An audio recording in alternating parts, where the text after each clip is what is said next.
మిత్రులారా, ఈరోజు ఒక మంచి ఎకో టూరిజం పార్క్ను ప్రారంభించడానికి, ఎకో టూరిజంను ఒక మంచి పర్యాటక కేంద్రంగా, వ్యాపార దృక్పథం కాకుండా ఒక పర్యాటక క్షేత్రంగా తయారు చేసి రామ్దేవ్ గారు దాదాపుగా 25 సంవత్సరాల తన అనుభవాన్ని, ఆదాయాన్ని ఈ 150 ఎకరాలలో ఒక మంచి పార్కును ఏర్పాటు చేసి ఈ కార్యక్రమ ప్రారంభోత్సవానికి నాతో పాటు మెగాస్టార్ కేంద్ర మాజీ మంత్రివర్యులు మనందరి అభిమాన నాయకుడు చిరంజీవి గారిని ప్రత్యేకంగా ఆహ్వానించి, అదేవిధంగా తెలంగాణ మంత్రివర్యులు జూపల్లి కృష్ణారావు గారిని, అదేవిధంగా చీఫ్ విప్ శాసనమండలి పట్నం మహేందర్ రెడ్డి గారిని, లోక్సభ సభ్యులు మిత్రుడు సీఎం రమేష్ గారిని, రాజ్యసభ సభ్యులు అనిల్ కుమార్ యాదవ్ గారిని, శాసనసభ్యులు మల్రెడ్డి రంగారెడ్డి గారిని, స్థానిక శాసనసభ్యులు కాలే యాదయ్య గారిని, ఇతర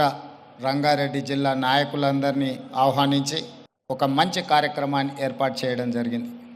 వాస్తవంగా మా ప్రభుత్వం ఏర్పడ్డ తర్వాత అధికారులతో, మంత్రులతో చర్చించి తెలంగాణ రాష్ట్రం ఐటీ, ఫార్మా రంగాలలో రాణించడం, ఇన్ఫ్రాస్ట్రక్చర్ రంగాలలో దేశంలోనే ప్రముఖ సంస్థలు తెలంగాణ రాష్ట్రం నుంచి ఈరోజు నిర్మాణ రంగంలో రాణించినాయి.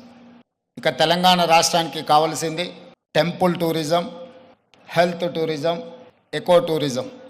ఒక రాష్ట్రం యొక్క ఆదాయం పెరగాలి, ఒక రాష్ట్రానికి గుర్తింపు రావాలి అని అంటే పరిశ్రమలు, పెట్టుబడులే కాదు, ఆ రాష్ట్రంలో ఉన్న టెంపుల్ టూరిజం, ఎకో టూరిజమే ఆ రాష్ట్రం యొక్క ఆదాయాన్ని పెంచడమే కాకుండా రాష్ట్రం యొక్క గుర్తింపు, గౌరవాన్ని కూడా పెంచుతుంది.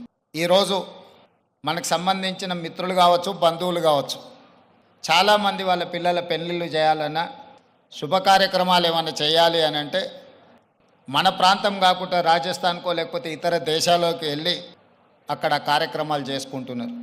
దానికి ప్రధానమైన కారణం ఆ ప్రాంతంలో ఉండే టెంపుల్ టూరిజం, అదేవిధంగా ఎకో టూరిజం. వీటితో పాటు ఎవరిని కదిలిచ్చినా మన వాళ్ళని బెంగళూరు జిందల్లో జాయిన్ అయినని కొంతకాలము అని చెప్పి చెప్తూ ఉంటారు. మనం ఈరోజు మందిరాలను దర్శించుకోవాలంటే తమిళనాడుకో ఇతర రాష్ట్రాలకో వెళ్తున్నాం. ఫారెస్ట్లో ప్రకృతి సహజ వనరులను చూడాలి అంటే మధ్యప్రదేశో లేకపోతే ఇతర రాష్ట్రాలకు వెళ్తున్నాం. అదేవిధంగా హెల్త్ టూరిజం విషయంలో కూడా మనం ఎక్కడెక్కడికో వెళ్ళాల్సిన పరిస్థితి. కానీ అన్ని సహజ వనరులు ఉన్న తెలంగాణ రాష్ట్రంలో ఇప్పటి వరకు ప్రభుత్వాల దృష్టి ఈ హెల్త్ టూరిజం మీద, ఎకో టూరిజం మీద, టెంపుల్ టూరిజం మీద ఫోకస్ లేకపోవడం వల్ల అద్భుతమైన ఆలయాలు ఉన్న తెలంగాణ రాష్ట్రం, అది 1000 స్తంభాల గుడి కావచ్చు, యునెస్కో గుర్తింపు పొందిన రామప్ప మందిరం కావచ్చు, లేకపోతే శ్రీశైలం కావచ్చు, రాజన్న వేములవాడ రాజన్న మందిరం కావచ్చు, ఇట్లాంటి చాలా మందిరాలు, ప్రపంచ ప్రఖ్యాతిగాంచిన మందిరాలు మన దగ్గర ఉన్నాయి. ఈరోజు కవాల్ కావచ్చు, tiger reserve forest, Nallamala tiger reserve forest కావచ్చు, జూపల్లి కృష్ణారావు గారు ప్రాతినిధ్యం వహిస్తున్న కొల్లాపూర్ ప్రాంతం, నల్లమల అటవీ ప్రాంతం, కృష్ణానది జలాలు ప్రవహిస్తున్న ప్రాంతం, అక్కడ మందిరాలకు, అక్కడ ప్రకృతి సహజ వనరులకు కొదవలేదు. మల్లెల తీర్థం లాంటి ప్రాంతాలు మన దగ్గర ఉన్నాయి. కానీ వీటికి ఇవ్వాల్సినంత ప్రాధాన్యత, తీసుకురావాల్సినంత గుర్తింపు తీసుకురాకపోవడం వల్ల మన రాష్ట్రంలో temple tourism, eco tourism, health tourism వెనుకబడుతున్నది. ఈరోజు ఎకో టూరిజంలో టూరిజం పాలసీని ఈ మధ్యలోనే శాసనసభలో మనం చర్చించడం, దానికి మంత్రి జూపల్లి కృష్ణారావు గారే ఆ పాలసీ తయారీలో కీలక పాత్ర పోషించారు. రాబోయే కొద్ది రోజుల్లో టూరిజం పాలసీని తీసుకొచ్చి టూరిజం పాలసీలో ఎకో టూరిజంను ప్రోత్సహించాలని ఈరోజు మన ప్రభుత్వం ముందుకు వెళ్తున్నది. కానీ ప్రభుత్వానికంటే ముందే ఎకో టూరిజం ఈరోజు రామ్దేవరావు గారి ఏర్పాటు చేసిన 150 ఎకరాలలో ఒక అద్భుతాన్ని సృష్టించిండు. ఈ అద్భుతం వారికి ఒక్కరికి ఆదాయం తెచ్చిపెట్టేది కాదు, రాష్ట్రానికి కూడా ఆదాయం తెచ్చిపెడుతుంది, రాష్ట్రానికి కూడా గుర్తింపు, గౌరవం తెచ్చిపెడుతుంది. ఈరోజు మనం మొక్కలు కొనాలంటే గోదావరి జిల్లాలకు వెళ్ళాల్సిన పరిస్థితి. ఎవరైనా జూబ్లీ హిల్స్, బంజారా హిల్స్ లేదా ప్రముఖులు ఎవరైనా ఇల్లు కట్టుకుంటున్నారు అని అంటే గోదావరి జిల్లాల నుంచి మొక్కలు తెప్పించుకునే పరిస్థితి నుంచి ఈరోజు వికారాబాద్, చెవెళ్ళ ప్రాంతం నుంచే ఎవరు ఇల్లు కట్టుకోవాలన్న ఇంతకుముందు పెద్దలు చిరంజీవి గారు చెప్పారు 20 సంవత్సరాల క్రితమే వాళ్ళు ఇల్లు కట్టుకున్నప్పుడు జూబ్లీస్లో ఒక ప్రత్యేకమైన మొక్కల్ని పెట్టాలి అంటే రామ్దేవ్ గారి దగ్గర నేను తీసుకున్నాను. ఇది ఇంకా అభివృద్ధి పదం వైపు నడవాలి. ఈరోజు ఇక్కడ జరిగిన అభివృద్ధి ఇక్కడ మన కళ్ళకు కనిపిస్తున్నది 30%. నేను అనుకోవడం ఇంకొక సంవత్సరంన్నర తర్వాత ఇది ఒక అద్భుతమైన పర్యాటక క్షేత్రంగా మారుతుంది అనడంలో ఎలాంటి సందేహం లేదు. ఖచ్చితంగా ఇది ఆ దిశగా రాణిస్తుంది. ఇక్కడ మేము కొంతనే చూసినాం, మిగతా ఏర్పాట్లు కూడా అద్భుతంగా చేస్తున్నారు. దీంతోపాటు ఇంతకుముందే మా యాదయ్య గారు చెప్తున్నారు, వికారాబాద్కి హవా లాఖో రూపాయి కా దవా అని.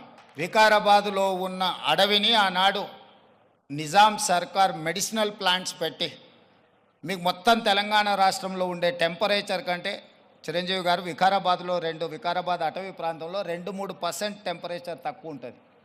లెప్రసీ వచ్చిన వీళ్ళని తీసుకొచ్చి ఇక్కడ వికారాబాద్ ప్లాంటేషన్ అక్కడ వదిలేస్తే 2 monthsలో ఆటోమేటిక్ ఏ ట్రీట్మెంట్ అవసరం లేదు. ఇక్కడ ఉండే ప్రకృతి సహజ వనరుల వల్ల వాళ్ళకి ఆ రోగం నివారించబడుతుంది. గతంలో మెడికల్ ట్రీట్మెంట్ లేనప్పుడు ఎవరికైనా లెప్రసీ వస్తే వాళ్ళ కుటుంబ సభ్యులను ఇక్కడ తీసుకొచ్చి వికారాబాద్లో వదిలేస్తే 2-3 నెలల తర్వాత వాళ్ళని మళ్ళీ తీసుకెళ్తే వాళ్ళు టీబీకి సంబంధించి ఏ సమస్య వచ్చినా ఇక్కడ ఆ కుటుంబ సభ్యులను వదిలేసిపోతే 2-3 నెలలలోనే ఆటోమేటిక్ ఇక్కడున్న ప్రకృతి సహజ వనరులతో వాళ్ళకి తగ్గిపోయేది.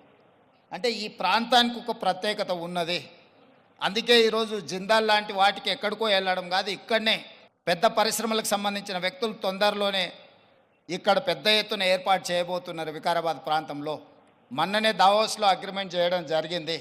తొందరలో వికారాబాదు ప్రాంతాన్ని ఎకో టూరిజంలో పూర్తి స్థాయిలో అభివృద్ధి చెయ్యాలని ప్రభుత్వం ఏదైతే అనుకుంటుందో ఒక అడుగు ముందు ప్రభుత్వానికంటే రామ్దేవ్ గారు వేసి ఇంత మంచి వ్యవస్థని ఇక్కడ ఏర్పాటు చేసిండు. తొందరలో ఈ ప్రాంతం యొక్క అభివృద్ధికి ఇది ఒక ప్రాతిపదిక అవుతుంది. అందుకే ఈరోజు ఈ నిర్వాహకులను రామ్దేవ్ గారిని మనస్ఫూర్తిగా తెలంగాణ రాష్ట్ర ప్రభుత్వం అభినందిస్తుంది. ఇంకా రావాలి ఇట్లాంటి పర్యాటక క్షేత్రాలు. ఇదొక వ్యాపార కేంద్రంగా కాకుండా పర్యాటక క్షేత్రంగా కూడా రాణిస్తుంది అనడంలో ఎలాంటి సందేహం లేదు. ఈరోజు నాతో పాటు చిరంజీవి గారు, సీఎం రమేష్ గారు, మా మంత్రులు, శాసనమండలి సభ్యులు, శాసనసభ్యులు అందరు రావడం, ఇట్లా కార్యక్రమం రోజువారీగా ఎన్నో రాజకీయ కార్యక్రమాలలో పాల్గొంటుంటాం. కానీ ఈ కార్యక్రమంలో పాల్గొనడానికి ఒక ప్రత్యేకత ఉన్నది. ఈ ప్రత్యేకత రాష్ట్రం యొక్క ఆలోచనకు అనుగుణంగా ఉన్నది. ఈరోజు రాష్ట్ర ప్రభుత్వం ఏదైతే ఎకో టూరిజం పాలసీలో ఇలాంటి పార్కులు మేము డెవలప్ చేయాలనుకుంటున్నామో రాబోయే రోజుల్లో ఖాళీ వరి పండించడమే కాదు, ఇతర కమర్షియల్ క్రాప్స్ వైపు ఈరోజు ప్రకృతి వనాలను పెంచడానికి కూడా రైతులను ప్రోత్సహించడానికి ప్రభుత్వం వైపు నుంచి ప్రణాళికలు ఉన్నాయి. వాళ్ళందరికీ కూడా ఇలాంటి వ్యాపార కేంద్రాలు ఉంటే రైతులు పెంచే మొక్కల్ని కొనుగోలు చేయడానికి అవకాశం ఉంటుంది. 1 కోటి మొక్కల్ని తెలంగాణ రాష్ట్ర ప్రభుత్వం పెట్టాలంటే ఎక్కడో ఒకడ గ్రామాల దగ్గర ఆ మొక్కల్లో పెంపడానికి క్షేత్రాలు ఇస్తున్నాం. కానీ 6 నెలలు సంవత్సరమే పెంచితే అవి మేము నాటినప్పుడు 20-30% కంటే ఎక్కువ బ్రతకడం లేదు. అందుకే రాబోయే రోజుల్లో మా మంత్రి గారికి సూచన చేస్తున్నా, అదేవిధంగా ఫారెస్ట్ మినిస్టర్ గారికి కూడా నేను ఆదేశాలు ఇస్తా. 2-3 సంవత్సరాలు పెంచిన మొక్కల్ని తీసుకెళ్ళి నాటితే మొక్కలు బతకడానికి ఎక్కువ అవకాశం ఉంటుంది.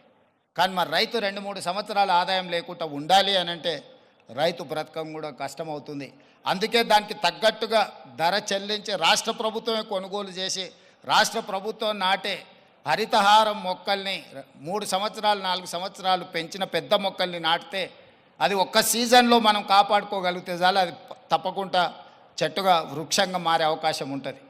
అందుకే రాబోయే రోజుల్లో ప్రభుత్వం యొక్క విధి విధానాలను చర్చించుకొని వాటిని సవరించుకొని తెలంగాణ రాష్ట్రాన్ని ఒక ప్రకృతి వనంగా మార్చాలని. అక్కడ రామయ్య గారు ఉన్నారు, ఒక సామాన్యమైన రైతు. మీరందరూ వారెవరో అనుకోవచ్చు. రామయ్య గారు ఆయన ఒక వ్యవసాయ కుటుంబం నుంచి వచ్చి మొక్కలు నాటే కార్యక్రమంలో భారత ప్రభుత్వం వారికి పద్మశ్రీ అవార్డు ఇచ్చింది. చిరంజీవి గారు రాణిస్తే చిరంజీవి గారికి పద్మభూషణ్ ఏ విధంగా ఒక రంగంలో రాణిస్తే ఇచ్చిండ్రో ఒక రైతుకు కూడా మొక్కలు నాటడంలో రాణించినందుకు రామయ్య గారికి ఆ గుర్తింపు వచ్చింది. ఖమ్మం జిల్లాలో ఒక మారుమూల ప్రాంతంలో ఉండే ఒక వ్యవసాయ రైతు మొక్కలు నాటడం వల్ల పద్మశ్రీని సాధించిండు. అంటే ఒక కమిట్మెంట్, డెడికేషన్ ఉంటే ఈ ప్రభుత్వాలు గుర్తిస్తాయి, ప్రోత్సహిస్తాయి. రామయ్య గారు లాంటి వాళ్ళను మనం ఆదర్శంగా తీసుకోవాలి. అందుకే ఈ మధ్యకాలంలో కేంద్ర ప్రభుత్వాన్ని కలిసినప్పుడు మాకే నాంపే ఎక్ పేట్ అంటే తల్లి పేరు మీద విద్యార్థులందరూ ఒక మొక్కను నాటి దాన్ని సంరక్షించాలనే ఒక విధానాన్ని ముందుకు తీసుకొస్తున్నాము. ప్రతి విద్యార్థి తమ కన్న తల్లి పేరు మీద ఒక మొక్క నాటి ఆ స్కూల్లో ఆ మొక్కను కాపాడితే కొన్ని లక్షలాది కోట్లాది మొక్కల్ని ప్రతి సంవత్సరం మనం పెంచుకుంటూ పోవచ్చు. ఇట్లాంటి వినూత్నమైన కార్యక్రమాలను ప్రభుత్వం తీసుకురావాలనుకుంటుంది. తొందరలోనే ఈ విధి విధానాలతో ముందుకు వస్తాం. ఏది ఏమైనా రామ్దేవ్ గారిని మనస్ఫూర్తిగా అభినందిస్తున్నా. ఒక మంచి పర్యాటక క్షేత్రంగా దీన్ని తీర్చిదిద్దండి. ప్రభుత్వం వైపు నుంచి అవసరమైన సహకారం తప్పకుండా ప్రభుత్వం అందిస్తుంది.